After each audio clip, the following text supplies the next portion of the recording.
Hi hello friends, இன்னைக்கு நாம பார்க்க போறது 2021 தெலுங்குல ரிலீஸ் ஆன ஒரு சைக்கோ கில்லர் படம் தாங்க. ஹைதராபாத் சிட்டில ஒரு 16 பெண்கள் அடுத்தடுத்து காணாம போறாங்க.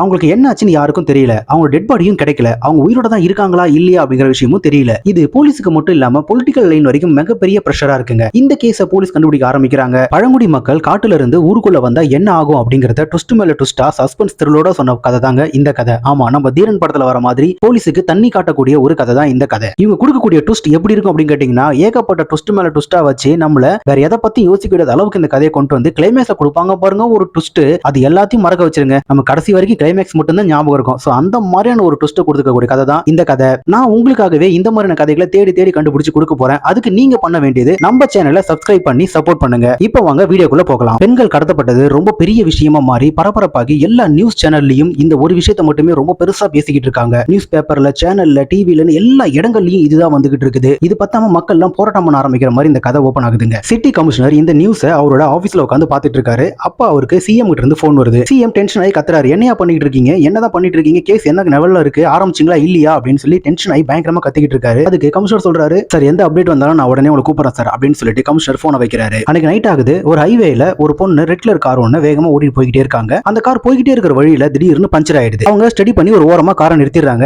நிறுத்திட்டு இறங்கி பாக்குறாங்க. பார்த்த உடனே வண்டி பஞ்சர் ஆயிருக்கு. அவங்க கீழே இறங்கி வந்துட்டு வண்டியை செக் பண்றாங்க. தன்னோட மொபைலை எடுத்து ஓலால கால் டாக்ஸி புக் பண்றாங்க. புக் பண்ணி முடிச்சுட்டு கால் டாக்ஸிக்காக வெயிட் பண்ணிட்டு இருக்காங்க. அப்போ லெஃப்ட் சைடுல காட்டுக்குள்ள ஒரு உருவத்தை காட்டுறாங்க. அங்க இருந்து யாரோ இவங்கள பாத்துட்டு இருக்கிற மாதிரி இவங்களுக்கு ஃபீல் ஆகுது. கொஞ்சம் பயப்படுறாங்க. கொஞ்சம் கொஞ்சமா அந்த உருவம் இவங்க கிட்ட வந்துகிட்டே இருக்கு. வந்து அந்த உருவம் இவங்களை தாக்குது. இவங்களை அடிச்சுட்டு அங்க இருந்து அந்த உருவம் இவங்களை தூக்கிட்டு போயிடுது. அடுத்த நாள் காலையில பிரஸ் மீட்ல சிஎம் பேசிட்டு இருக்காரு. பத்திரிக்காரங்க கேட்கிற எல்லா கேள்விக்கும் பதில் சொல்லிட்டு இருக்கும் பொழுது அந்த இடத்துக்கு கமிஷனர் வராரு. வந்துட்டு ஒரு துண்டு பேப்பர்ல எதையும் எழுதி கொடுக்குறாரு. அதை கொண்டு சிஎம் கிட்ட கொடுக்குறாங்க. அவர் அதை பிரிச்சு பாக்குறாரு. அதுல இன்னொரு பொண்ணு காணாம போயிட்டாங்க அப்படின்னு சொல்லி எழுதி இருக்கு. அவர் ஷாக் ஆகி அங்க இருந்து எந்திரிக்கிறாரு. எந்திரிச்சு நினைச்சு சார் போறீங்கன்றாங்க. ஒரு அவசரமான வேலை இருக்குமா, அதனால நான் போனோம் அப்படின்னு சொல்லிட்டு சிஎம் அங்க இருந்து போறாரு. கமிஷனரோட பேசிக்கிட்டு உள்ள போறாங்க. அங்க காணாம போன அந்த பொண்ணோட பேரண்ட்ஸ் அங்க இருக்காங்க. அவங்கள போயிட்டு ஒரு சமாதானப்படுத்துறாரு. உங்க பொண்ணு காணாம போயிட்டாங்க, கண்டுபிடிக்கிறது என்ன பண்ணமோ அந்த எல்லா வேலையும் நாங்க செய்யறோம். நீங்க இந்த விஷயத்தை வெளியே சொல்லாம பாத்துக்கோங்க. பத்திரிகைக்காரங்க கண்ணா பின்னான்னு எழுத ஆரம்பிச்சிருவாங்க. பொண்ணு கிடைக்கிறது ஒரு பக்கம் இருந்தாலும் நமக்கு மான மரியாதை இது எல்லாத்தையுமே போயிடும். அதனால நீங்க தயவு செஞ்சு கொஞ்சம் பொறுமையா இருங்க. அதுக்குள்ள நாங்க எவ்வளவு சீக்கிரம் முடியுமோ அவ்வளவு சீக்கிரம் உங்க பொண்ணு நாங்க கண்டுபிடிச்சு கொடுக்குறோம் அப்படின்னு அவர் அவங்கள அங்க சமாதானப்படுத்தி முடிக்கிறாரு. அந்த சீன் அங்க கட் பண்ணதுக்கு அப்புறமா ஒரு ஃபிளைட்டை காட்டுறாங்க. அந்த ஃபிளைட்ல இந்த கேஸை கண்டுபிடிக்கிறதுக்காக கேரளால இருந்து ஹைதராபாத்துக்கு ஹீரோயின் வந்துட்டு இருக்காங்க. இந்த பக்கம் ஒரு வீட்டை காட்டுறாங்க. அந்த வீட்ல ஒருத்தர் எக்ஸஸ் பண்ணிட்டு இருக்காரு. அவர் தான் நம்ம படத்தோட ஹீரோ. இவருக்கு ஒரு போன் வருது. ஆப்போசிட்ல பேசுறது கமிஷனர். உடனே கிளம்பி கமிஷன் ஆபீஸ்க்கு வாங்க, ஒரு அசைன்மெண்ட் வந்திருக்கு அப்படின்னு சொல்லி சொல்றாங்க. உடனே இவரும் அங்க இருந்து கிளம்பி ஆபீஸ்க்கு வராரு. வந்து காரை விட்டு இறங்கி ஆபீஸ்க்குள்ள என்டர் ஆன உடனே கடிக்க ஆரம்பிக்கிறாரு. பக்கத்துல கூட ஒரு கேட்கிறாரு, சார் கமிஷனர் பார்க்க போறீங்க, இப்படி குடிச்சிட்டு போலாமா அப்படின்னு சொல்லிட்டு. உடனே இவர் சொல்றாரு, தாக எடுத்து யாராவது குடிக்காம இருப்பாங்களா அப்படின்னு கேட்கிறாரு. சார் ஸ்மெல் வந்து என்ன பண்ணுவீங்க அப்படின்னு அவர் கேட்கும் போது இவர் சொல்றாரு, அதெல்லாம் வராது, அதை பாரு அப்படின்னு சொல்லி ஊதி காட்டுறாரு. ஊதி காட்டும் போது ஷாக் ஆயிடுது. ஸ்மெல்லே வரல, என்ன சரக்கு சார் அது அப்படின்னு கேட்கிறாரு. சோ அப்படியே பேஸ்டிங் உள்ள என்டர் ஆகுறாங்க. ஹீரோனி முகத்தையும் ஹீரோ முகத்தையும் காட்டும்போது அவங்க ரெண்டு பேருக்கு ஏற்கனவே பழக்கம் இருக்கிற மாதிரி நமக்கு இங்க தெரியுதுங்க. அதுக்கப்புறம் அவங்க சீனியர் ஆபீசர் அவங்களுக்கு இன்ட்ரோ கொடுக்குறாரு. கேரளால இருந்து வந்திருக்காங்க, ரொம்ப திறமையான ஆபீசர் இவங்க அப்படின்னு சொல்லி சொல்றாரு. சொன்னதுக்கு அப்புறமா ஆதியா அவங்க கிட்ட ஒரு கேள்வி கேட்கறாங்க. இந்த கேஸை பத்தி ஏதாவது லீட் கிடைச்சதா அப்படின்னு சொல்லி. அதுக்கு நேத்து நைட் அந்த பொண்ணோட ஃப்ரெண்டு ஒரு பார்ட்டி கொடுத்துருக்கான். அந்த பார்ட்டியில சரக்கு கொஞ்சம் ஓவரானதால அந்த பொண்ணு தப்பா நடந்துக்க முயற்சி பண்ணிருக்கான். அந்த பொண்ணு அங்க இருந்து கிளம்புனதுக்கு அப்புறமா அந்த பொண்ணு அவன் ஃபாலோ பண்ணிருக்கான். கொஞ்சம் தூரத்துக்கு அப்புறமா சிசிடிவி ஃபுட்டேஜ் எதுவும் நமக்கு கிடைக்கல. அடுத்த நாள் காலையில அவனை விசாரிக்கிற மாதிரி காட்டுறாங்க. அவன் ஜிம்ல எக்ஸசைஸ் பண்ணிட்டு இருக்கான். அவன்கிட்ட போய் இவர் சண்டை போடுறாரு. போட்டுட்டு நேத்து 12 மணிக்கு நீ எங்க இருந்த சொல்லு அப்படின்னு சொல்லி விசாரிச்சிட்டு இருக்காரு. அப்போ அடிஷனல் டிஜிபி இவருக்கு போன் பண்ணி, அந்த பையன் ஒன்னும் விசாரிக்க வேணாயா, விட்டு வா அப்படின்னு சொல்றாரு. ஏன் சார் தடுக்கிறீங்க அப்படின்னு கேட்கிறாரு. இவரு, அது புரோட்டோகால்லையா, ஒரு சீனியர் ஆபீசர் வராங்க, வா வந்து சரி, நம்ம இந்த கேஸ் ஒன்னும் பண்ணல, அவங்க வந்து எல்லாம் பாத்துப்பாங்க, வா அப்படின்னு சொல்லி முடிக்கிறாரு. அதுக்கு அடுத்து இங்க அப்படியே கேட்கிறாரு, சார் நீங்க மட்டும் கொஞ்சம் பர்மிஷன் கொடுத்தீங்கன்னா அந்த விக்கியை நான் கஸ்டடி எடுத்து விசாரிப்பேன் சார் அப்படின்னு சொல்றாரு. உடனே அவரு சீனியர் ஆபீசர், நீங்க என்ன நினைக்கிறீங்க ஆதியா அப்படின்னு சீனியர் ஆபீசர் கேட்கிறாரு. சார் அந்த பையனை கஸ்டடி எடுத்து விசாரிக்க அவசியம் கிடையாது சார். ஏன் அப்படின்னாக்கா, நேற்று நைட் அவன் கொஞ்சம் தூரம் அந்த பொண்ணை ஃபாலோ பண்ணியிருக்கான். அதுக்கப்புறமா பெங்களூர்ல இருந்து அவன் ஃப்ரெண்ட் வந்திருக்காங்க. அவன் அவங்களோட சேர்ந்து வேற ஒரு இடத்துல போய் பார்ட்டி செலிப்ரேட் பண்ணியிருக்கான். என் டீம் இதை ஆல்ரெடி விசாரிச்சிட்டாங்க சார், அதுக்கான ஃபுட்டேஜ் எல்லாம் இதுல இருக்கு அப்படின்னு அவங்க சில டீடைல்ஸ் எடுத்து கொடுக்குறாங்க. அந்த பொண்ணை விக்கி கடத்தல அப்படின்னா அப்ப யார் கடத்திருப்பா அப்படின்னு சீனியர் ஆபீசர் கேட்கிறாரு. உடனே நமக்கு அந்த பெண்கள் கடத்தப்பட்ட சீன் எல்லாம் காட்டுறாங்க ஒன் பை ஒன்னா. கொஞ்ச நேரம் அவங்க எல்லாருமே அமைதியா இருக்காங்க. அதுக்கப்புறமா ஆதியா சொல்றாங்க, 16 பெண்களை கடத்தினால்தான் சார் இப்போ 17வது ஒரு பெண்ணையும் கடத்திருக்கான். 16 பொண்ணுங்க காணாம போயிருக்காங்க. இது வரைக்கும் நமக்கு எந்த லீடுமே கிடைக்கலையா, இந்த கேஸ்ல எந்த ஒரு முன்னேற்றமும் இல்லாம இருக்கு, ஏன் அப்படின்னு அவங்க கேட்கறாங்க. அதுக்கு காரணம் இந்த கேஸ் விசாரிச்ச டீம் சரியில்லை அப்படின்னு சீனியர் ஆபீசர் சொல்றாரு. உடனே அபய் சொல்றாரு, சார் எங்களை ஒழுங்கா வேலை பார்க்க விடணும், நாங்க ஒழுங்கா வேலை பார்த்துருந்தோம்னா இந்த பிரச்சனை வந்திருக்காது. விக்டிம் ஒன் நந்தினி, அவங்க காணாம போனதுல prime suspect Karthik hospital MD, அவரை நீங்க விசாரிக்க வேணாம்னு சொல்லல அப்படின்னு சொல்லி ஒரு கேட்கிறாரு. கேட்ட உடனே, யோ கிரைம் நடக்கிறதுக்கு ஒரு அரை மணி நேரத்துக்கு முன்னாடி அந்த ஆள் கார் அங்க போச்சுனாக்கா உடனே அவன் சஸ்பெக்ட் ஆயிடுவானா அப்படின்னு கேட்கிறாரு. சார் அவங்க அவங்க வேலை பார்த்தது கூட அதே ஹாஸ்பிட்டல்ல தான் அப்படின்னு அபய் சொல்றாரு. இவர் கேக்குறாரு, அடுத்த தெருவுல அவங்க ஹாஸ்டல் கூட தான் இருக்கு, அதுக்காக கேஸ கொண்டு போட்டுருவேன் அவங்க மேல அப்படின்னு சொல்லி இவர் கேக்குறாரு. சார், அதே ஹாஸ்பிட்டல்ல இல்லீகலா ஆர்கானிக் ட்ரேடிங் நடக்குதுன்ற அலிகேஷன் ஏற்கனவே நிறைய வந்திருக்குது. பட் அதை பத்தி நீங்க ஏதாவது விசாரிச்சிருக்கீங்களா? இந்த பொண்ணு காணாம போறதுக்கு முன்னாடி தான் அது ரொம்ப சீரியஸா பேசப்பட்டது, ஆனா அதை பத்தி நம்ம பேசலையே அப்படின்னு அவர் சொல்றாரு. உடனே இவங்க சரி ரெண்டாவது கேஸ் என்ன அப்படின்னு கேக்குறாங்க. விக்டிம் 2 அனிதா. இவங்க ஒரு சாஃப்ட்வேர் ட்ரேடிங் கம்பெனில வேலை பார்த்தாங்க. சாஃப்ட்வேர் ட்ரேடிங்னு சொல்லிட்டு இல்லீகல் ட்ரேடிங் நிறைய பண்ணிட்டு இருந்தது என்கொயரியில கண்டுபிடிச்சாங்க. அப்புறம் தான் தெரிஞ்சது அந்த கம்பெனி ஒரு எக்ஸ் மினிஸ்டரோடதுன்னு சொல்லிட்டு. சோ இன்வெஸ்டிகேஷனை ஸ்டாப் பண்ண சொல்லிட்டாங்க இவங்க. அதுக்கப்புறமா அது கண்டினியூ ஆகல. எக்ஸாக்ட்லி நாம இப்படிதான் நிப்போன்னு சொல்லி அந்த குற்றவாளிக்கு நல்லாவே தெரிஞ்சிருக்குது. அதனாலதான் அவன் கரெக்டா அந்தந்த பர்டிகுலரா இருக்கக்கூடிய பொண்ணுங்களை கடத்தி இருக்கிறான் அப்படின்னு ஆதியா சொல்றாங்க. உடனே கமிஷனர் சொல்றாரு, எனிவே இந்த கேஸை நீங்க ரெண்டு பேரும் ஒன்னா சேர்ந்து இன்வெஸ்டிகேஷன் பண்ணுங்க, சீக்கிரமா இதை சால்வ் பண்ணுங்க அப்படின்னு சொல்றாரு. கண்டிப்பா சார், நாங்க சீக்கிரமா சால்வ் பண்றோம் அப்படின்னு சொல்லி அவங்க ரெண்டு பேரும் அங்க இருந்து கிளம்புறாங்க. ரெண்டு டீமும் ஒன்னா சேர்ந்து இன்வெஸ்டிகேஷனை ஸ்டார்ட் பண்றாங்க. லாஸ்டா காணாம போன பொண்ணு எங்கெல்லாம் போனாங்க, என்னெல்லாம் பண்ணாங்க, அவங்க யாரெல்லாம் பேசினாங்களோ எல்லா இடங்களையும் விசாரிக்க ஆரம்பிக்கிறாங்க. அந்த பொண்ணோட வீட்டுல, அவங்களோட காலேஜ்ல, இப்படி எங்க விசாரிச்சாலும் எந்த க்ளூவும் இவங்களுக்கு கிடைக்கல. ரொம்ப டென்ஷன் ஆகுறாங்க ஆதியா. பட் இந்த கேஸ்ல கொஞ்சம் கூட இன்ட்ரெஸ்ட் இல்லாத மாதிரி அபியா நடந்துக்கிறாரு. அது இன்னும் அவங்களுக்கு டென்ஷன் ஆகுது. லாஸ்டா லோக்கல் ரவுடிங்ல கூப்பிட்டு வச்சு விசாரிக்கிறாங்க, யாராவது ஆள் கடத்தல ஈடுபட்டு இருக்கீங்களா அப்படின்னு சொல்லிட்டு. நாங்க அந்த மாதிரி திட்டு எல்லாம் பண்ண மாட்டோங்க, நாங்க சின்ன சின்ன விஷயங்களை பண்ணிட்டு நாங்க அப்படியே போயிடுவோம், நாங்க ஆள்லாம் யாரையும் கடத்த மாட்டோம் அப்படின்னு லோக்கல் ரவுடி சொல்றாங்க. அந்த நேரம் பார்த்து அபியாவோட போனுக்கு ஒரு நோட்டிபிகேஷன் வருது. அவர் கூட வேலை பார்க்கிறவர் ஒயின் ஷாப் போயிருக்கிறதா அந்த நோட்டிபிகேஷன்ல தெரியுது. உடனே இவர் அவருக்கு போன் பண்ணி எங்கயா இருக்கு அப்படின்னு கேட்கிறாரு. சார், குழந்தைக்கு உடம்பு சரியில்லை சார், மருந்து வாங்க தான் வந்திருக்கேன் அப்படின்றாரு. போய் சொல்லாத, நீ ஒயின் ஷாப்ல இருக்கிற எனக்கு தெரியும் எனக்கு அப்படின்னு சொல்லி இவர் சொல்றாரு. அதுக்கு அவரு, சார் என்ன நம்ப மாட்டீங்களா நீங்க அப்படின்னு கேட்கிறாரு. யோ, மனுஷன் போய் சொல்லுவா, டெக்னாலஜி போய் சொல்லாது, இன்னும் ஹாஃப் அன் ஹவர்ல ஆபீஸ் வந்து சரியா அப்படின்னு சொல்லி இவர் சொல்றாரு. இதை பார்த்து அதியா இன்னும் கொஞ்சம் டென்ஷன் ஆகுறாங்க. எவ்வளவு இன்வெஸ்டிகேஷன் பண்ணதுக்கு அப்புறமும் இந்த கேஸ்ல எந்த லீடும் கிடைக்கலையே அப்படின்னு சொல்லி அதியா டென்ஷன் ஆகுறாங்க. அப்ப திடீர்னு அவங்களுக்கு ஒரு விஷயம் ஞாபகம் வருது. அபியா சொன்னது, மனுஷன் போய் சொல்லுவான், டெக்னாலஜி போய் சொல்லாது அப்படிங்கிறது. இதை வச்சு உடனே அவங்க காணாம போன பொண்ணுங்களோட போன் ரிப்போர்ட்டை செக் பண்றாங்க. அதுல 3 பேரோட போன் மட்டும் கிடைக்கல, மத்த எல்லாரோட போனும் கிடைச்சிடுச்சு. அந்த 3 பேரோட போன் என்னாச்சு அப்படின்னு கேக்குறாங்க. கூட இருக்க வேலை செய்யற ஒரு பேர் மூர்த்தி. அவர் என்ன சொல்றாருன்னா, இந்த போன்ல யாராவது சிம் புதுசா போட்டாங்கன்னா நமக்கு இன்ஃபர்மேஷன் வந்துருங்க, அதை வச்சு நம்ம கண்டுபிடிச்சிடலாம் அப்படின்றாங்க. சிம் போடணும்ன்ற அவசியம் கிடையாது, அந்த போனுக்கு தேவை இன்டர்நெட் கனெக்ஷன். யாராவது ஆன் பண்ணி நெட் கனெக்ஷன் கொடுத்த உடனே எல்லா சோஷியல் மீடியாவும் ஆட்டோமேட்டிக்கா ஆக்டிவேட் ஆக ஆரம்பிச்சிடும். அந்த மாதிரி இந்த 3 பேரோட நம்பரும் செக் பண்ணுங்க, யாராவது சோஷியல் மீடியா ஆக்டிவேட் ஆயிருக்கான்னு பாருங்க அப்படின்னு அதியா சொல்றாங்க. அவரும் செக் பண்றாரு. அப்படி செக் பண்ணி பார்க்கும்போது 2 பொண்ணுங்களுடைய Facebook அக்கவுண்ட் சேம் டேட்டோட டீஆக்டிவேட் இருக்கு. ஒரே ஒரு பொண்ணோட மட்டும் 4 மாசம் கழிச்சு ஆக்டிவேட் ஆயிருக்குன்னு தெரியுது. உடனே இவங்க அது எந்த லொகேஷன் பாருங்க, அந்த லொகேஷன்ல போய் விசாரிக்க, யார் அதை ஆன் பண்ணிருக்காங்க, அது எந்த லொகேஷன் செக் பண்ணுங்க அப்படின்னு சொல்லி அதியா சொல்றாங்க. செக் பண்ணி பார்க்கும்போது ஒரு லொகேஷன் தெரியுது. அந்த லொகேஷனுக்கு இவங்க டீம் போய் விசாரிக்கிறாங்க. அது ஒரு மொபைல் ஷாப். அந்த மொபைல் ஷாப்புக்கு போயிட்டு இவங்க விசாரிக்கிறாங்க. விசாரிக்கும் போது இந்த போன் ஒருத்தர் வித்தாருங்க அப்படின்னு சொல்லிட்டு அந்த போன் எடுத்து அவன் கொடுக்குறான். அந்த போன் வித்தது யாரு அப்படின்னு சொல்லி கேட்கறாங்க. தெரியலங்கன்னு ஒரு இந்த நம்பர்ல பேசுவார் அவரு, அப்போது போன் கொடுப்பாருன்னு சொல்றாங்க. அந்த நம்பர் செக் பண்ணி பார்க்கும்போது அது போலி நம்பர்னு தெரியுது. ஓகே, இந்த நம்பர் வச்சு எதுவும் பண்ண முடியாதுங்க, இந்த நம்பர் போலியான நம்பர் அப்படின்னு இவங்க சொல்றாங்க. அந்த நம்பர்ல இருந்து எத்தனை பேருக்கு அதிகமா கால் போயிருக்குன்னு பாருங்க அப்படின்றாங்க. அதுல இருந்து பர்டிகுலரா கார்த்திக் ஹாஸ்பிடல் எம்டிக்கு நிறைய போன் போயிருக்குன்னு தெரியுது. ஆல்ரெடி ஒரு கேஸ்ல இந்த ஹாஸ்பிடல் எம்டி பேர் வந்துச்சு அப்படின்னு சொல்லி அவங்க யோசிக்கிறாங்க. ஒரு ஆளை கார்த்திக் ஹாஸ்பிடல் சர்வர் ரூம்குள்ள அமிச்சு பக் வைக்கிறாங்க. இவங்க ஒரு காஃபி ஷாப்ல உட்காந்துக்கிட்டு அதை பார்த்துட்டு இருக்காங்க. செக் பண்ணதுக்கு அப்புறமா அவங்களுக்கு வந்த ஒட்டுமொத்தமா அவங்க வெப்சைட் ஃபுல்லாவே செக் பண்றாங்க. எந்த டீடைல்ஸும் கிடைக்கல அதுல. அதுக்கப்புறமா டார்க் வெப்புக்குள்ள போயிட்டு மெயில் இருக்கு, அந்த மெயில் எடுத்து பாக்குறாங்க. அதுக்குள்ள ஹியூமன் ஆர்கன்ஸ் வேணும் அப்படிங்கிற மெயில் அதுல இருக்கு. அப்ப இவங்களுக்கு தெரிய வருது, ஹியூமன் ஆர்கன்ஸ்க்காக இவங்க பொண்ணெல்லாம் கடத்திருக்காங்க அப்படிங்கிற விஷயத்தை இவங்க கண்டுபிடிக்கிறாங்க. இந்த ஒரு விஷயம் போதும், இவங்க ஒட்டுமொத்த ஹாஸ்பிட்டல் எல்லாரையுமே அரெஸ்ட் பண்ணிடலாம், ஹாஸ்பிட்டல் சீல் வச்சிடலாம்னு சொல்லி அதியா சொல்றாங்க. அப்ப அபியா சொல்றாரு, ஒண்ணும் கிடையாது, நம்ம போறதுக்குள்ள அவங்க எல்லா மெயிலும் டெலீட் பண்றாங்க, எல்லா தடயத்தையும் அவங்க அழிச்சிருவாங்க. அதனால இதை வச்சு நம்ம ஒண்ணும் பண்ண முடியாது, நமக்கு இன்னும் ஸ்ட்ராங்கான சில எவிடன்ஸ் எல்லாம் வேணும், வெயிட் பண்ணு அப்படின்னு அவர் சொல்றாரு. இந்த பக்கம் கார்த்திக் ஹாஸ்பிட்டல் எம்டி கொஞ்சம் பேரை கூட்டிட்டு ஹாஸ்பிட்டலுக்குள்ள போறாரு. இங்க சொல்றாரு, இதுதான் நம்மளோட பேங்க், இவங்க வச்சு நம்ம சம்பாதிக்க போறோம், இவங்க தான் நமக்கு பணம் கொடுக்குறவங்க, இவங்க எல்லாருக்குமே ஏதோ ஒரு வகையில ஹியூமன் ஆர்கன் தேவைப்படுது, அதை நம்ம சப்ளை பண்ண போறோம், இது மூலமா நம்ம கோடிக்கணக்கில் சம்பாதிக்க போறோம் அப்படின்னு அவர் சொல்றாரு. கூட ஒருவர் கேட்கிறாரு, எல்லாம் சரி, பட் சப்ளையர் யார், நமக்கு எங்க இருந்து நமக்கு சப்ளை கிடைக்கும் அப்படின்னு அவர் கேட்கிறாரு. சப்ளையருக்கு ஒரு ஆள் இருக்கா அப்படின்னு சொல்லி ஒரு போன் எடுத்து போன் பண்றாரு. ஆப்போசிட்ல ஒருத்தன் போன் அட்டன் பண்ணி பேசுறான். அந்த இடமே ரொம்ப டார்க்கா இருக்கு. அவன் போல் சொல்றான், சார் கொஞ்சம் வெயிட் பண்ணுங்க, இப்பதான் நான் ஆரம்பிச்சிருக்கிறேன், சீக்கிரமா உங்களுக்கு தேவையான எல்லாத்தையும் நான் அனுப்பிச்சு விடுறேன் அப்படின்னு அவன் சொல்றான். இந்த கால போலீஸ் ஒட்டு கேட்டுக்கிட்டு இருக்காங்க. இந்த சிம் யார் பேர்ல இருக்கு அப்படின்னு செக் பண்ணா அது பகத் அப்படிங்கிற பேர்ல இருக்கு. இவன் யாருன்னு சொல்லி போலீஸ் இன்ஃபார்மர் மூலமா விசாரிக்கிறாங்க. இவன் பேரு பகத், போயாவோட ரைட் ஹேண்ட் அப்படின்னு அவர் சொல்றாரு. போயா யாரு அப்படின்னு கேக்குறாங்க. போயா அவன் அப்பா அம்மா யாருன்னு தெரியாது, எங்க இருந்து வந்தானும் தெரியாது, 10 வயசுல கேரளால இருந்து வந்ததா சொல்றாங்க. மௌலியா கேங்க்ல சேர்ந்திருந்தான். கொஞ்சமா அவன் தன்னை வளர்த்துக்கிட்டு பெரிய ஆள் ஆயிட்டு இப்ப பொண்ணுங்களை மட்டும் தான் அவன் கடத்துறான். கொஞ்ச நாள் அவங்க அடைச்சு வச்சிருப்பான், அதுக்கப்புறம் அவன் அவங்கள கொன்னுடுவான். பெரிய ராட்சசன் சார், அவன் ரத்தத்தை குடிப்பான்னு எல்லாம் பொதுவா சொல்லிக்கிறாங்க சார் அப்படின்ட்டு இவர் சொல்றாரு. உடனே அபியா சொல்றாரு, அப்ப இவனை பிடிச்சோம்னா இந்த கேஸே முடிஞ்சிடுச்சு அப்படின்னு சொல்றாரு. உடனே இன்ஃபார்மர் சொல்றாரு, சார் அப்படிலாம் அவனை பிடிக்க முடியாது, பெரிய பெரிய பிசினஸ் மேன்ல இருந்து பொலிட்டிஷியன் வரைக்கும் எல்லா இடத்துலயும் அவனுக்கு சப்போர்ட் இருக்கு சார், அவன் இருக்கிற இடம் எல்லாருக்குமே தெரியும், அந்த இடத்த பத்தி எல்லாருமே நல்லா தெரிஞ்சு வச்சிருக்காங்க, ஆனா அது எப்படி இருக்குன்ட்டு யாருக்குமே தெரியாது சார், அதுக்குள்ள யாராலையும் போக முடியாது சார், யாராவது வந்தாங்கன்னா முதல்ல விசாரிப்பாங்க, சந்தேகம் வந்துச்சுனாக்கா கொன்னுடுவாங்க சார் அப்படி அவர் சொல்றாரு. உடனே ஆதியா கேக்குறாங்க, ஏன் போலீஸ் இது வரைக்கும் உள்ள போனதே கிடையாதா அப்படின்ட்டு. ஒரே ஒரு முறை சில வருஷங்களுக்கு முன்னாடி ஒரு போலீஸ் போயிருக்காரு, பட் அவரோட நிலைமை பணமா தான் திரும்பி அவர் வெளியில வந்தார். வந்தாரு அப்படின்னு சொல்றாங்க. சார் நான் இதை டைரக்டா இன்வால்வ் ஆக முடியாது, நான் வேணா உங்களுக்கு சப்போர்ட் பண்றேன், உங்கள யார் அங்க போறீங்கன்னு சொல்லுங்க அப்படின்னு கேக்குறாரு. எல்லாரும் ஒருத்தர் பார்த்துட்டு பயந்து நிக்கிறாங்க. அப்போ ஆதியா மட்டும் நான் போறேன் அப்படின்னு சொல்றாரு. சரிங்க சார், அப்படின்னா அந்த இடத்த பத்தி எல்லாம் நல்லா தெரிஞ்ச ஒரு ஆளை நான் உங்க கூட அனுப்புறேன் அப்படின்னு சொல்றாரு. அடுத்த சீன்ல சுல்தான் அப்படிங்கிற ஒரு சின்ன பையனோட அந்த இடத்துக்கு அபியா போறாரு. அப்படி அவர் போகும்போது அங்க வெளியில உட்காந்துட்டு இருக்கவங்க, ஏய் சுல்தான் யாரா இது அப்படின்னு கேக்குறாங்க. எங்க பாட்டிக்கு உடம்பு சரியில்லை இல்லைங்கன்னா அது பார்க்கறது டாக்டர் வந்திருக்காரு அப்படின்ட்டு அந்த சுல்தான் பையன் சொல்றான். அவங்க வந்து பேக் எல்லாம் செக் பண்ணி பாக்குறாங்க. பார்த்துட்டு சரி போங்கன்னு சொல்லி உள்ள அமிச்சிடுறாங்க. இந்த பையன் ஹீரோவை கூட்டு உள்ள போயிட்டே இருக்காரு. அப்போ ஒரு வீட்டை காமிச்சு இதுதான் போயாவோட வீடு அப்படின்னு காட்டுறாரு. அந்த வீட்டுக்கு கீழே பசங்க எல்லாம் கொஞ்சம் பேர் நின்னுட்டு இருக்காங்க. அவங்க விளையாடிட்டு இருந்த பால் உடஞ்சிச்சு போல இருக்கு, அதனால விளையாட முடியாம நின்னுட்டு இருக்காங்க. பால் இல்லன்னு சொல்றாங்க. உடனே அபியா சொல்றாரு, என்கிட்ட ஒரு பால் இருக்கு, நான் கொடுக்குறேன், என்னை சேர்த்துக்கிறீங்களா அப்படின்னு கேக்குறாரு. சரி ஓகே வாங்க அப்படின்னு சொல்றாங்க. ஒரு பையன் பால் போடுறான், அபியா அதை அடிக்கிறாரு. கரெக்டா அது போயாவோட வீட்டுக்குள்ள போய் விழுந்துருது. அந்த பால் விழுந்த இடத்துல தான் பொண்ணுங்க எல்லாம் கட்டி போட்டு வச்சிருக்காங்க. இவங்க இத பின்வல் கேமரா இருக்கு, அந்த கேமரா மூலமா இதை பார்த்துட்டு பக்கத்துல ஒரு வேன்ல ஹீரோயினி டீமோட இருக்காங்க. அவங்க இதை பார்த்து முடிச்சுட்டு அபியா பொண்ணுங்க எல்லாம் இங்கதான் இருக்காங்க அப்படின்னு சொல்றாங்க. சொல்லி முடிச்சோன்னே அவர் பாக்குறாரு, ஓ பால் அங்க போயிடுச்சா, சரி நான் போய் எடுத்துட்டு வரேன் அப்படின்னு அபியா சொல்லும்போது ஒரு பையன் சொல்றான், ஹலோ இருங்க நீங்க எல்லாம் உள்ள போக கூடாது, ஏ சுல்தான் நீ போடா அப்படின்னு சொல்றான். உடனே சுல்தான் பையனும் உள்ள போய் பால் எடுத்துக்காக போறான். அப்ப அங்க ஒருத்தர் பால் எடுத்து கொடுத்துட்டே இனிமே இங்க பால் வரக்கூடாது அப்படின்னு சொல்லிட்டு இருக்கும் பொழுது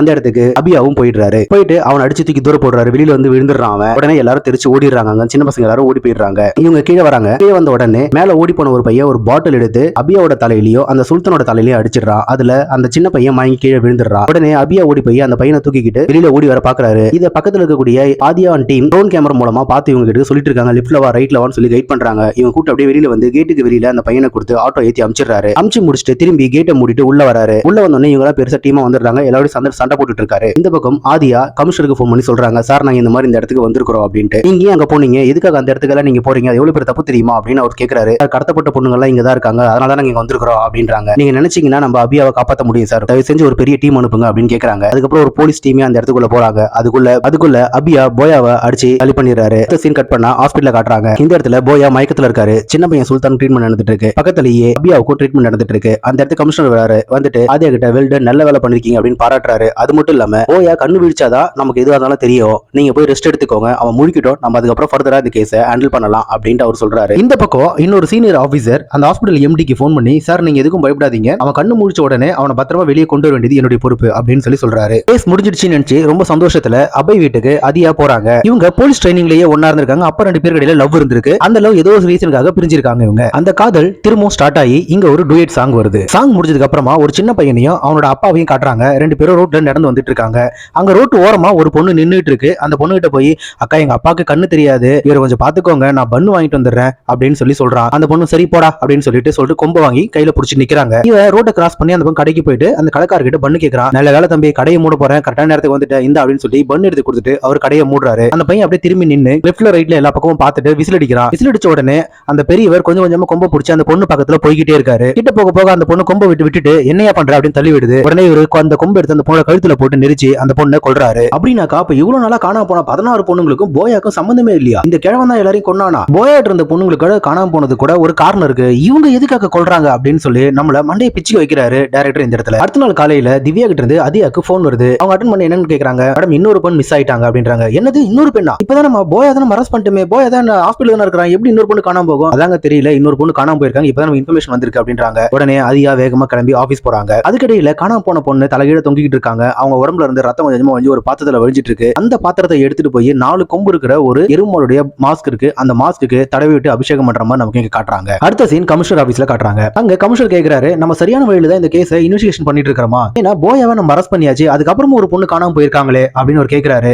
அதுக்கு அபய் சொல்றாரு, சார் 100% நம்ம கரெக்டா தான் பண்ணிட்டு இருக்கோம், ஒருவேளை இது அந்த கேங்க சேர்ந்த யாராவது பண்ண வேலையா கூட இருக்கலாம் அப்படின்றாரு. அதுக்கு சீனியர் ஆபீசர், இல்ல வாய்ப்பே கிடையாது, ஏன்னா அவங்களுடைய ஒட்டுமொத்த டீமை நம்ம அரெஸ்ட் பண்ணிட்டோம், ரெண்டாவது அந்த ஏரியாவே நம்ம கண்ட்ரோல்ல இருக்கும்போது இதை பண்ணிருக்க வாய்ப்பே இல்ல, அது மட்டும் இல்லாம இப்போ நம்ம அவங்களை விசாரிச்ச வகையில காணாம போன 16 பொண்ணுங்கள்ல ஒரே ஒரு பொண்ணு மட்டும் தான் அவங்க கிட்ட இருக்கு, நம்ம ரெஸ்கியூ பண்ணதுல வேற யாரும் கிடையாது, சோ இந்த கேஸுக்கும் போயாக்கும் எந்த விதமான சம்பந்தமும் கிடையாது அப்படின்னு அவர் சொல்றாரு. இப்போ ஆதியா சொல்றாங்க, சார் இருந்தாலும் நம்ம ரொம்ப பெரிய விஷயத்தை நம்ம பண்ணிருக்கிறோம், எவ்வளவு பெரிய கேஸை நம்ம வந்து சால்வ் பண்ணிருக்கிறோம் அப்படின்னு சொல்லி அவங்க சொல்றாங்க. உடனே கமிஷனர் டென்ஷன் ஆகிறாரு, இந்த போயாவை கேஸை தூக்கி தூர போடுங்க, அதை நாங்க பாத்துக்கிறோம், நீங்க போயிட்டு இந்த காணாம போன இந்த பொண்ணுங்க கேஸை கண்டுபிடிங்க அப்படின்னு அவர் சொல்றாரு. இவங்க ரெண்டு பேரும் அங்க இருந்து டென்ஷனா வெளியில வராங்க. வெளியில வந்து நம்ம வந்து எவ்வளவு பெரிய விஷயத்தை பண்ணிருக்கிறோம், ஆனா இவங்க கொஞ்சம் கூட அதை பத்தி யோசிக்காம இவங்க இப்படி பேசிட்டு இருக்காங்களேன்னு சொல்லி ஆதியா டென்ஷன் ஆகிறாங்க. உடனே அபய் சொல்றாரு, ஆதியா அவங்களுக்கு ப்ராப்ளம் சால்வ் ஆனா போதும், அதை விட வேற எதை பத்தி அவங்களுக்கு கவலை கிடையாது, அதனால நீ எதை பத்தி யோசிக்காம இந்த கேஸ்க்கு என்ன பண்ணலாம் அப்படின்றத பத்தி யோசி அப்படின்னு அவர் சொல்றாரு. திருப்பி நம்ம ஆரம்பிச்ச இடத்துலயே வந்திருக்கிறோம், எந்த விதமான முன்னேற்றமும் கிடையாது, இப்ப நம்ம எங்க போய் யோசிக்கிறது, என்ன பண்றது, யாரை கண்டுபிடிக்கிறது அப்படின்றாங்க. கொஞ்சம் ரிலாக்ஸா யோசி, ஏதாவது க்ளூ கிடைக்கும், ஏதாவது ஒரு லீட் கிடைக்கும்,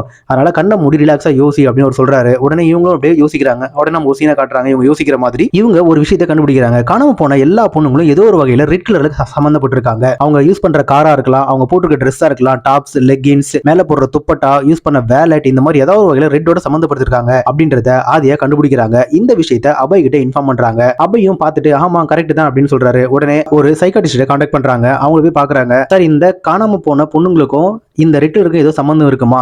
இது ரெட் கலர் காரணமா இருந்து கூட பொண்ணு காணாம போயிருக்கலாமா? அந்த கொலைக்காரனுக்கு ஏதாவது பிரச்சனை இருக்குமா என்ன அப்படின்னு சொல்லி இவங்க சில கேள்விகளோட கேட்கறாங்க. உடனே அவர் சொல்றாரு, நிச்சயமா இருக்குங்க. ஒரு கலரை பார்க்கும்போது நமக்கு ஒரு விதமான எண்ணம் வரும். இப்ப நீங்க வெள்ளையை பாத்தீங்கன்னா அமைதி இருக்கும், ப்ளூ பாத்தீங்கன்னா ஒரு வித நிம்மதி இருக்கும், கருப்பு பார்த்தாலோ இல்ல சிகப்பு பார்த்தாலோ நமக்கு ஒரு விதமான பசியும் கோபமும் வரும். அந்த மாதிரியான ஒரு கெட்ட விஷயத்தை கொடுக்கிறதோட சிகப்பு கலர் இருக்கலாம். இதை வந்து நாங்க கலர் பிளைண்ட் அப்படின்னு சொல்லுவோம். இந்த கலர் பிளைண்ட் ஒருத்தருக்கு ஒரு மாதிரி இருக்கும். அவங்களால ஒரு சில கலரை மட்டும் தான் பார்க்க முடியும், எல்லா கலரையும் அவங்களால பார்க்க முடியாது. இது கொஞ்சம் கொஞ்சமா சிலரால இதை வந்து கண்ட்ரோல் பண்ண முடியும், ஒரு சிலர் கண்ட்ரோல் பண்ண முடியாது. அவங்களையும் மீறி அவங்க மூளை இந்த கலரை பார்க்கும்போது அவங்களுக்குள்ள ஒரு கோவத்தை உண்டாக்கும், ஒரு பசியை உண்டாக்கும். அதனால கூட சிலர் தப்பு பண்றதுக்கு வாய்ப்பு இருக்கு அப்படின்றத அவர் சொல்றாரு. உடனே இவங்க கமிஷன் ஆபீஸ் போறாங்க. அங்க எல்லாரும் கூப்பிட்டு வச்சு அங்க பேசுறாங்க. இவங்க இதை சொன்ன உடனே என்டையர் டீமும் அவங்கள பாராட்டுறாங்க. இப்போ என்ன பண்ணலாம் அடுத்த ஸ்டெப் அப்படின்னு கேக்குறாங்க. சார், நம்ம என்ன பண்ண போறோம்னா ஆபரேஷன் ரெட் அப்படின்னு சொல்லி ஒன்னு ஆரம்பிக்க போறோம். இது மூலமா அவங்க இந்த எந்த பேட்டர்ன்ல பொண்ணுங்களை கடத்தினாங்களோ அந்த ஏரியாவை கண்டுபிடிச்சி அந்தந்த இடங்கள்ல நம்ம கான்ஸ்டபிள், லேடி கான்ஸ்டபிள் எல்லாரையுமே ரெட் கலர் ட்ரெஸ் போட்டு அங்க நம்ம நிக்க வைக்க போறோம். அவங்கள சுத்தி ஒரு குறிப்பிட்ட தூரத்துல போலீஸ் வேன்ல உட்கார்ந்து அவங்கள வாட்ச் பண்ணிட்டு இருப்பாங்க. பத்தாவதுக்கு ட்ரோன் கேமரா மூலமா நம்ம அவங்கள சர்வேலன்ஸ் பண்ணிட்டு இருப்போம். ரெண்டாவது அவங்க கண்ட்ரோல் ரூமோட கனெக்ட் ஆகிருப்பாங்க. சோ இது மூலமா அவங்க கடத்தப்பட்டாங்க அப்படின்னு சொன்னா நமக்கு தெரிய வந்துடும். இந்த முறை அவன் கடத்த தேவையில்ல, நம்ம தான் அவனை கடத்த வைக்க போறோம். இது மூலமா நம்ம அவனை பிடிச்சிடலாம் அப்படின்னு ஆதியா சொல்றாங்க. சொன்ன உடனே இவங்க சரி ஓகே ஸ்டார்ட் பண்ணுங்க அப்படின்னு சொல்லி ஸ்டார்ட் பண்றாங்க. எல்லா இடங்கள்லயும் பொண்ணுங்க எல்லாரையும் லைனா நிக்க வைக்கிறாங்க. நிக்க வச்சு இவங்க இன்ஸ்ட்ரக்ஷன் கொடுத்துட்டு இருக்காங்க. கொடுத்து முடிச்சிட்டு ஒரு ஏரியாக்குள்ள போயிட்டு எல்லாரையும் பொண்ணுங்களை அனுப்புறாங்க. சோ இந்த விஷயம் நாள் கணக்கா அப்படியே தொடர்ந்துட்டே இருக்கு. இதுக்கு இடையில அந்த பையனையும் அவங்க அப்பாவையும் காட்டுறாங்க. அந்த பையனும் அவங்க அப்பாவும் வேட்டைக்கு ரெடியா ஒரு மாதிரி கிளம்பி வந்துட்டு இருக்காங்க. நடந்து வர வழியில அந்த பையன் அப்பா எனக்கு பசிக்குது அப்படின்னு சொல்றான். உடனே அவர் சொல்றாரு, பசி நேரத்துக்கு வந்துடும், ஆனா உணவு நேரத்துக்கு கிடைக்காது, நாம தான் அதை தேடி கண்டுபிடிக்கணும். அப்படி கிடைக்கிறப்போ அந்த உணவு ரொம்ப ருசியா இருக்கும், அதனால பொறுமையா இரு அப்படின்னு சொல்லி அவர் கூட்டு வந்துட்டு இருக்காரு. வர வழியில ஒரு போலீஸ் ஜீப் வந்து இவங்க எதிர நிக்குது. யார் நீங்க எங்க போயிட்டு வரீங்க அப்படின்னு சொல்லி கேக்குறாங்க. அதுக்கு அந்த அப்பா சொல்றாரு, சார் இன்னைக்கு வேலை முடிய கொஞ்சம் தாமதம் ஆயிடுச்சு, இப்பதான் முடிச்சு போய்கிட்டு இருக்கோம் சார் அப்படின்றாரு. பாட்டில் என்னது அப்படின்றாங்க. தேன் சார் அப்படின்றாங்க. சரி சரி சீக்கிரம் வீட்டுக்கு போங்க அப்படின்னு சொல்லிட்டு அவர் அங்க இருந்து கிளம்பி போயிடுறாரு. இவங்க நடந்து போயிட்டு இருக்காங்க. அந்த பையன் திருப்பியும் அப்பா எனக்கு பசிக்குதுன்றான். இருப்பா பொறுத்து இருப்பா அப்படின்னு சொல்லி சொல்றாரு. இந்த விஷயம் ஒரு நாள் 2 நாள் இல்ல. அதே நேரத்துல இவங்க வெயிட் பண்ணி பாக்குறாங்க. அந்த கொலைக்காரங்க வெளியே வந்த மாதிரி தெரியல போலீஸ் டீமுக்கு. இவங்க என்ன பண்றதுன்னு தெரியாம இது ஒரு நாள் அப்படி கடந்து போய்கிட்டே இருக்கு. அப்படி இருக்கும்போது ஒரு நாள் திவ்யாவை அவங்க வீட்டாண்ட டிராப் பண்றதுக்காக வேன்ல வந்து டிராப் பண்றாங்க. திவ்யா காரை விட்டு இறங்குறாங்க. அப்படி இறங்கும்போது அவங்க போட்டிருக்கிற ஜாக்கெட் கிழிஞ்சிருக்கு. அதை டிரைவர் அவங்க கிட்ட சொல்றாரு. உடனே அவங்க சரி நான் பாத்துக்கிறேன் அப்படின்னு சொல்றாங்க. அங்க இருந்து டிரைவர் கிளம்பிடுறாங்க. கிளம்புனதுக்கு அப்புறமா இவங்க அந்த ஜாக்கெட்டை திருப்பி போடுறாங்க. போடும்போது அதுல ரெட் கலர் இருக்கு. அவங்க போட்டு நடந்து போறாங்க. அந்த சீன் அப்படியே அங்க கட் ஆகுது. அடுத்த நாள் காலையில கமிஷன் ஆபீஸை காட்டுறாங்க. என்னமா நீ என்னமோ பெருசா ஆபரேஷன் ரெட் அது இதுன்னு சொல்லி பெருசா பேசினேன். இங்க என்னன்னு பார்த்தா ஓன் டீம்ல இருந்தே ஒரு பொண்ணு காணாம போயிருக்கு. அப்படி காணாம போன பொண்ணு யூஸ் பண்ண கூட ப்ளூ ஜாக்கெட் தான், அது ரெட் கலர் கிடையாது. நீ என்ன கேஸ் இன்வெஸ்டிகேஷன் பண்ற, நீ என்ன கண்டுபிடிக்கிற நீ அப்படின்னு சொல்லி கமிஷனர் கண்ணா பிளான் கத்திட்டு இருக்காரு. உடனே இவங்க சொல்றாங்க, சார் இல்ல சார் நான் கரெக்டா தான் சார் பண்ணிட்டேன், கொஞ்சம் டைம் கொடுங்க, என்ன யோசிக்கலாம், என்ன கண்டுபிடிக்கலாம் சார் அப்படின்றாங்க. நீங்க பண்ணதெல்லாம் போதும், இந்த கேஸை சிபிசிஐடி இருந்து விசாரிக்க வராங்க, நீங்க கிளம்புங்க நீங்க அப்படின்னு சொல்லி அவங்களை திட்டி வெளியே அனுப்பிச்சிடுறாங்க. ஆதியா வீட்டுக்கு வந்து டென்ஷனா உட்காந்துட்டு இருக்காங்க. அப்போ உட்காந்துட்டு இருக்கும்போது அவங்க ஒரு ஜெர்கின் அங்க பாக்குறாங்க. அந்த ஜெர்கின்ல இதே மாதிரி வெளியில ஒரு கலர் இருக்கு, உள்ள ரெட் கலர் இருக்கு. இவங்க உடனே ஸ்ட்ரைக் ஆகுது உங்களுக்கு, இந்த ஜெர்கின் தான் அவளும் அதே மாதிரி யூஸ் பண்ணிட்டு இருந்தா, அப்ப அவகிட்ட இருந்த ஜெர்கின் ரெட் கலர் தானே அப்படின்னு சொல்லிட்டு இவங்க அந்த ஏரியாவுக்கு போறாங்க. அதாவது திவ்யாவோட வீட்டுக்கு போறாங்க. அந்த வீட்டாண்ட அவங்க நடந்து போன அதே வழியில இவங்களும் நடந்து போயிட்டு இருக்காங்க. இவங்க அப்படி அந்த வழியில நடந்து போயிட்டே இருக்கும்போது சைடுல ஒரு வித சத்தம் கேக்குது. என்ன அப்படின்னு சொல்லி இவங்க திரும்பி பாக்குறாங்க. பார்த்துட்டு ரொம்ப இவங்க ஷாக் ஆகுறாங்க. 2 பசங்க அங்க சண்டை போட்டுக்கிட்டு இருக்காங்க. அவங்க கையில அந்த 4 கொம்பு இருக்கக்கூடிய அந்த மாஸ்க் அங்க இருக்கு. நம்ம கொஞ்ச நேரத்துக்கு முன்னாடி பார்த்தோம் இல்லைங்களா, ரத்தத்தால் அபிஷேகம் பண்ணப்பட்ட மாஸ்க், அந்த மாஸ்க் இங்க இருக்கு. இவங்க ரொம்ப ஷாக் ஆகுறாங்க. அப்படியே அந்த சீன் அங்க கட் ஆகுது. அபயா அண்ட் ஆதியா 2 பேருமே ஃளைட்ல போயிட்டு இருக்காங்க.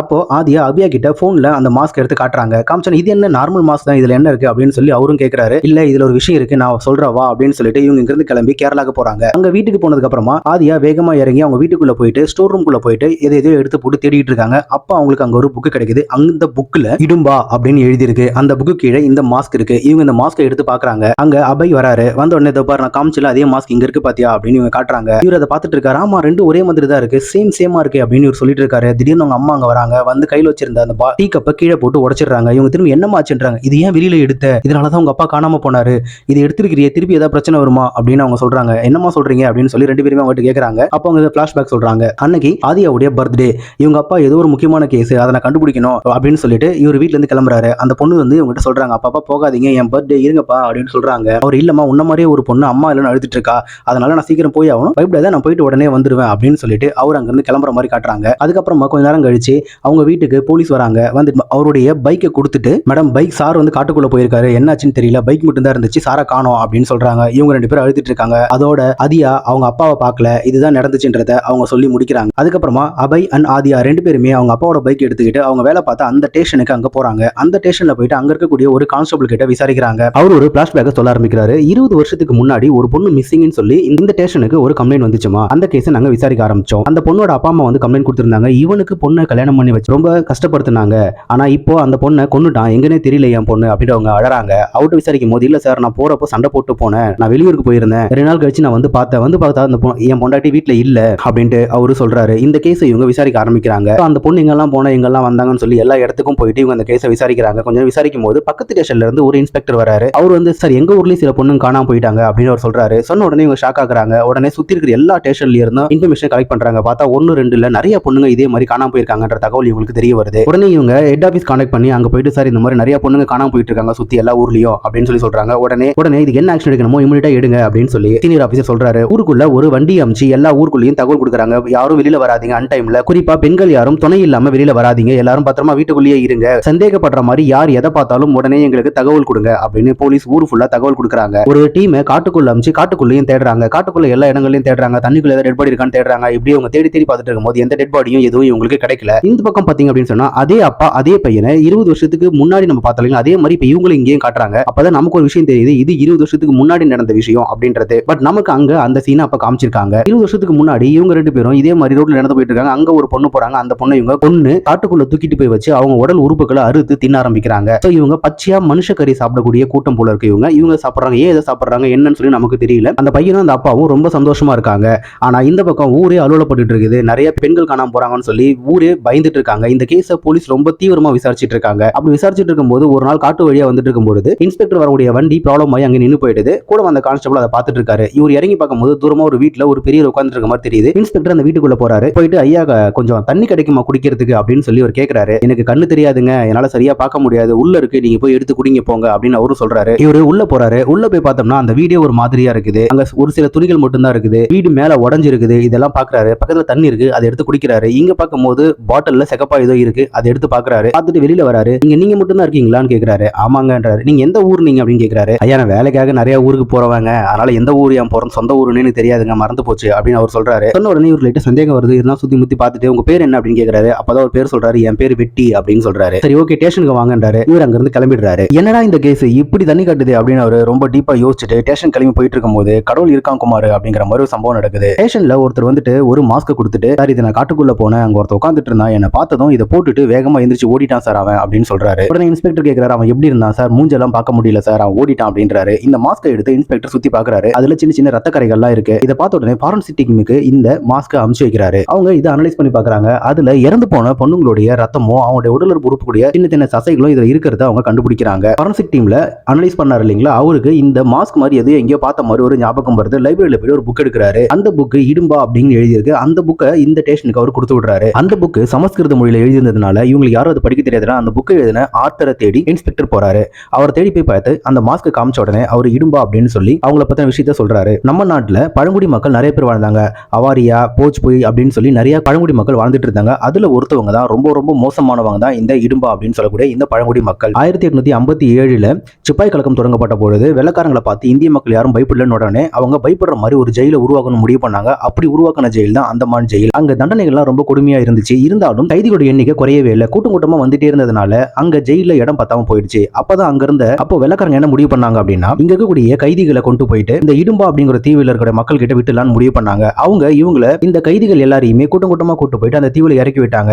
அங்க வாழ்ந்த அந்த மக்களுக்கு அது ஒரு மிகப்பெரிய சந்தோஷத்தை கொடுத்துச்சு. கைதிகள் எல்லாரையும் கொன்னு அவங்க சாப்பிட ஆரம்பிச்சாங்க. அதுக்கப்புறமா இந்தியா சுதந்திரம் அடைஞ்சதுக்கு அப்புறமா இந்த இடுமன் தீவுல வாழ்ந்த மக்களை பட்டினியோட விட்டுட்டு வெள்ளக்காரங்க நம்ம நாட்டை விட்டு போயிட்டாங்க. இந்த மக்கள் பட்டினியோட இருந்துட்டு இருந்தாங்க. அது 1979 ஜமீன்தார் ஆக்ட் அப்படிங்கறத இந்திய அரசாங்கம் கொண்டு வந்தாங்க. அதன் மூலமா ஜமீன்தார்கள் சொத்து எல்லாம் பறிமுதல் செய்யப்படும் பொழுது அவங்க இருந்த பணம் தங்கம் வைரம் இது எல்லாத்தையும் மறைச்சு வைக்கிறது ஒரு இடத்தை ஜமீன்தார்களா தேடினாங்க. அப்படி அவங்க தேடி கண்டுபிடிச்ச இடம் தான் இந்த இடுமன் தீவு. இவங்க இந்த தீவுக்குள்ள போய் அங்க வாழ்ந்த மக்கள் எல்லாம் கொன்னு அவங்க அங்க இருந்து விரட்டி விட்டு அந்த தீவை ஜமீன்தார்களா சொந்தமாக்கிட்டாங்க. அப்படி ஓடுன அந்த மக்கள் வாழ்றதுக்கு வழி இல்லாம தங்குறதுக்கு இடம் இல்லாம தவிக்கும் போது ஒரு கிராமத்து பக்கம் வந்தாங்க. அந்த கிராமத்துல இருந்த ஒரு பெண் காட்டுக்குள்ள தனியா வர்றதை பார்த்து அந்த பெண்ணை கொண்டு இவங்க தின்ன தின்ன ஆரம்பிச்சாங்க. அந்த பெண்ணை தின்னுட்டு இருக்கும்போது அந்த ஊர் வழியா வந்த ஒரு மனுஷன் அதை பார்த்துட்டு அவன் ஊருக்குள்ள போய் கத்தி எல்லாரையும் கூப்பிட்டு வந்து இந்த மக்களை கூட்டமா பிடிச்சி மரத்தோட மரத்தமா கட்டி வச்சு உயிரோட எரிச்சிடுறாங்க.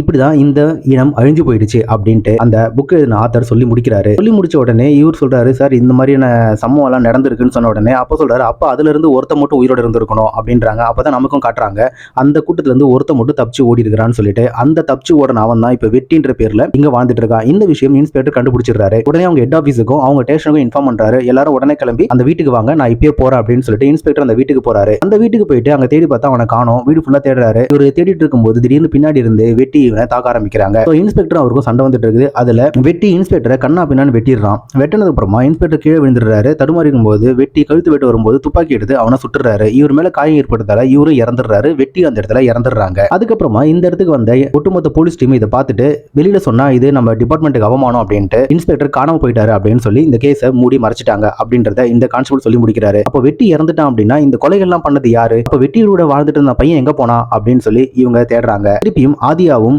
அபையும் இந்த புக்கை அதே ஆத்திர பாக்குறதுக்காக போறாங்க. அவரை போய் விசாரிக்கிறாங்க. விசாரிக்கும் போது அவர் சொல்றாரு, உங்க இன்ஸ்பெக்டர் சொல்லி முடிச்சுட்டு போனதுக்கு அப்புறமா நான் வெட்டியை தேடி போக ஆரம்பிச்சேன். அவரு கேரளால கூடிய ஒரு கிராமத்துல அங்க போய் யார் கூடயும் ஒட்டி உறவு இல்லாம தன்னந்தனியா உட்காந்துட்டு இருக்காரு. அப்ப அங்க இருந்த ஒரு கறி கடைக்காரர் இவரை பார்த்து கூப்பிட்டு இவர்கிட்ட பேசி இவர் வேலை கொடுத்திருக்காரு. வெட்டி அங்க வேலை செஞ்சுட்டு இருந்திருக்கான். இவர் ஒழுங்கா வேலை செய்யறத பார்த்தோன்னே அந்த கறி கடைக்காரர் தனக்கு தெரிஞ்ச ஒரு பெண்ணை இவனை கல்யாணம் பண்ணி வச்சிருக்காரு. அது வரைக்கும் வெட்டி முகத்துல சந்தோஷ சிரிப்பையே பார்க்காத அந்த ஊர் மக்கள் அப்பதான் அவன் முகத்துல சிரிப்பை பார்த்தாங்க. வெட்டி ரொம்ப சந்தோஷமா வாழ்ந்துட்டு இருந்தான். அவனுக்கு ஒரு குழந்தையும் பிறந்துச்சு. ஆனா ஏதோ ஒரு நோயினால வெட்டியோட மனைவி இறந்துட்டாங்க. இதுக்கப்புறமா திரும்பியும் வெட்டி பழைய மாதிரி மாற ஆரம்பிச்சிட்டாரு. அவருக்கு சிவப்பு பார்த்த உடனே அந்த பழைய எண்ணங்கள்லாம் வர ஆரம்பிச்சது. இப்படி கொஞ்சம் கொஞ்சமா அவரு மாற ஆரம்பிச்சோடனே அந்த ஊர்ல இருந்து தன் பையனை கூட்டிக்கிட்டு அந்த ஊரை விட்டு வெளியில போயிட்டாரு. அவர் ஒரு கிறிஸ்டியன் மிஷனர்ல தன் பையனை சேர்த்து அங்க படிக்க வச்சிருந்திருக்காரு. வாரம் லீவ்ல மட்டும் அந்த பையன் தான் அப்பாவை போய் பார்த்திருப்பான். ஆனா வெட்டி எந்தெந்த ஊருக்கெல்லாம் போனாரோ அந்த ஊர்ல இதே மாதிரி கொலைகள் நடந்ததை நான் கேள்விப்பட்டிருக்கிறேன் அப்படின்னு இவங்க சொல்லி முடிக்கிறாங்க. அப்ப அபையும் ஆதியாவும் ஒரு முடிவுக்கு வராங்க. அப்ப வெட்டியோட பையன் உயிரோட இருக்கான். அவன் தான் இப்ப இந்த எல்லா கொலையும் பண்ணிக்கிட்டு இருக்கான் அப்படின்னு இவங்க சொல்றாங்க. வெட்டியோட பையனா யாரா இருக்கும் அப்படின்னு தான் இவங்களுக்கு போயா மேல டவுட் வருது. போயா கூட கேரளா இருந்து வந்ததானே சொன்னாங்க அப்படின்னு சொல்லிட்டு இந்த பக்கம் ஹாஸ்பிட்டல்ல போயா கண்ணு முடிச்சு எந்திரிச்சிடறான். சீனியர் ஆபீசர் சொன்னாரு இல்லைங்களா, அதே மாதிரி போயா அங்க இருந்து தப்பிச்சிடறான். போயாவை அரெஸ்ட் பண்றதுக்காக அபய் ஹைதராபாத்துக்கு வராரு. வெட்டியோட பையனை பத்தின இன்ஃபர்மேஷன் தெரிஞ்சுக்கிறதுக்காக அவன் படிச்ச ஸ்கூலுக்கு போறாங்க ஆதியா. போயா ஹாஸ்பிட்டல் இருக்கும்போது அவன் உடம்புல ஒரு ட்ராக்கிங் டிவைஸை அபய் செட் பண்ணி வச்சிருக்காரு. அது மூலமா இப்ப போயா எங்க இருக்காருன்னு தெரிஞ்சுக்கிட்டு அவர் நேரா கிளம்பி அந்த இடத்துக்கு போயிடுறாரு. அங்க அபய்க்கும் போயாக்கும் ஃபைட் இருக்குங்க. இந்த பக்கம் ஆதியா அந்த பையன் படிச்ச ஸ்கூலுக்கு போயிட்டு டிசி எடுத்து பாக்குறாங்க. அதுல ஜோசப் தாமஸ் அப்படின்னு பேர் இருக்கு. இதை பார்த்து அவங்க ஷாக் ஆகுறாங்க. ஏன்னா அங்க போயான்ற பேர் இல்ல இல்லைங்களா, அதனால நமக்கு தான் ஷாக்கா இருக்கு. இங்க தான் டைரக்டர் பெரிய ட்விஸ்ட் வைக்கிறாருங்க. போயாவோட பேர் கிடையாது, ஆனா அந்த இடத்துல இருக்கக்கூடிய அங்க அடையாளங்கள் எல்லாமே நம்மளோட அபயோடைய அடையாளங்களோட மேட்ச் ஆகுதுங்க. இதை பார்த்து ஆதியா ரொம்ப டென்ஷன் ஆகுறாங்க. உடனே கண்ட்ரோல் ரூம் ஃபோன் பண்ணிட்டு அபயோடைய ஃபுல் நேம் என்னன்னு கேக்குறாங்க. அவங்க அங்க இருந்து சொல்றாங்க அவரோட full name Joseph Thomas Abhay அப்படின்றாங்க. அம்மா பெரிய ஷாக் ஆகுது அவங்களுக்கு. அவங்களுக்கு மட்டும் இல்ல, இது நமக்கும் பெரிய ஷாக் ஆகுது.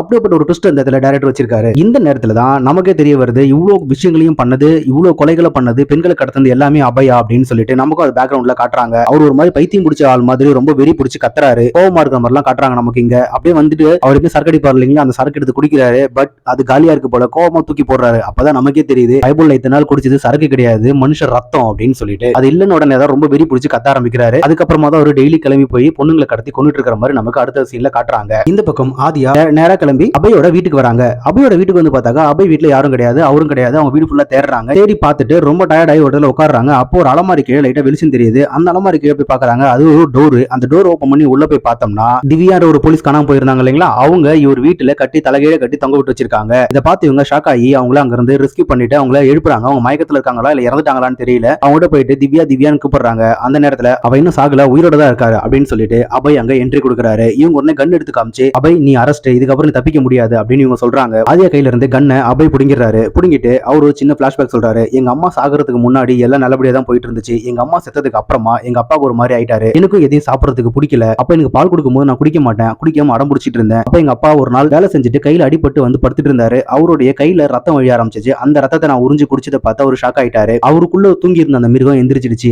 எங்க அப்பா அதுக்கப்புறம் வெளியில போய் வேட்ட ஆரம்பிச்சு ஒரு பொண்ணை கொன்னு அந்த பொண்ணோட ரத்தத்தை கொண்டு வந்து கொடுத்து நான் அதை குடிக்க ஆரம்பிச்சேன். இப்படிதான் எனக்குள்ள அந்த வெறி ஊற ஆரம்பிச்சது. அதுக்கப்புறம் நான் ஒரு வாரமும் லீவ்ல எங்க அப்பா பார்க்க போறப்பெல்லாம் எப்படி பொண்ணுங்களை கொல்லணும்னு எங்க அப்பா எனக்கு சொல்லி கொடுப்பாரு அப்படின்றத அபய் இங்க சொல்றாரு. எங்க அப்பா இறந்ததுக்கு அப்புறமா நான் இது எல்லாத்தையுமே விட்டுட்டு ஒரு நல்லவனா படிச்சு ஒழுங்கா வேலைக்கு வந்துட்டு இருந்தேன்.